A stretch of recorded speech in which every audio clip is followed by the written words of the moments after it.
sort of point number one is the line of attack that these companies used is one we see all the time, very, very common. Convenience and low price. You heard other speakers talk about this with different language. Be everywhere, give people what they want. It was really a convenience play. And I would argue one of the reasons we saw such massive adoption is because it turns out people already liked bikes. People already rode bikes. It turns out the problem bikes have is they're a pain. And nobody knew they were a pain until we got the new option, which is, look, I can get on the bike, I can click it with my phone, I can ride 3 blocks, click off, forget about it. It's like when Steve Jobs introduced iTunes and all of us woke up to the fact of, why am I buying the whole CD? I never wanted the whole CD, but I've been buying whole CDs my whole life. I just want the song. Bikes did the same thing that Steve Jobs did, the same thing Netflix did. Why do you have to wait and watch the show at 8 p.m.? Why can't I watch the show when I want? Why can't I watch all of Daredevil in one Saturday? Which I did, by the way. One of the reasons bikes took off is because it gave people what they never knew they always wanted. Once you remove the inconvenience, it turns out the demand didn't have to be created. The demand was artificially suppressed. And when you remove that, it just surged outward. So convenience plus a low price, you see this play in China all the time. We'll talk about some examples. This is a Chinese city where this is Mobike data. They put bikes on the streets, and I asked them, what do you do to promote the bikes? And they say, we don't do anything. We put the bikes on the streets, and then that's it. Do you market? No. Social media? No. We just put the bikes on the streets, and people use them.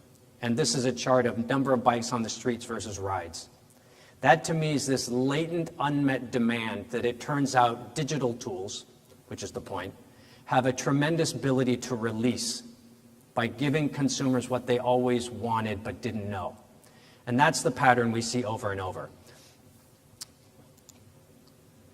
Now, the flip side to this argument, if you're in a business and you are not giving consumers exactly what they want, and exactly what they want means, I get it now, I don't have to wait, I don't have to go get it, I don't have to wait, you don't make me buy 10 songs, I just buy the one.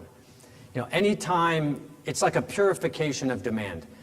Any company that's not doing this, no matter how sleepy, is probably at risk at this point, because digital tools, software, AI, GPS, smartphones, mobile payments, all these things give you a tremendous ability to purify demand.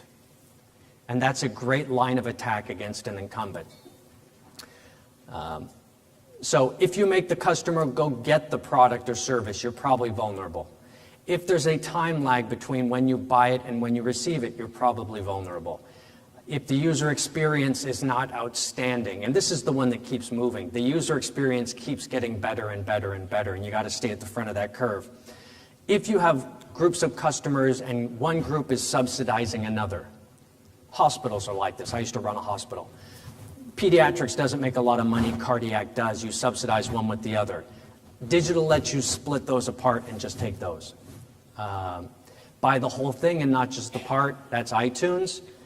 Any physical product that's pretty much not connected at this point is probably at risk because you can make pretty much everything smart. This is from the lobby of Jingdong, the #2 e-commerce player. They're basically rolling out smart devices left, right, and center. That's like a rice cooker and a stove, and everything's becoming smart and connected. It's kind of becoming like your hotel, where you walk into the fridge in the hotel, you take the Coke, and when you come back, the Coke is there again and you've been billed.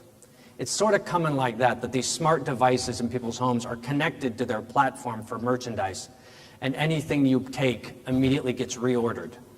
Now, I don't know if they're going to come into your house and put it in your fridge, or they're just going to leave it out front, but it's getting closer and closer to that. So that's sort of point number one, is you have to stay on that front end. Digital is very powerful in this regard, especially in China because consumers uptake things so quickly.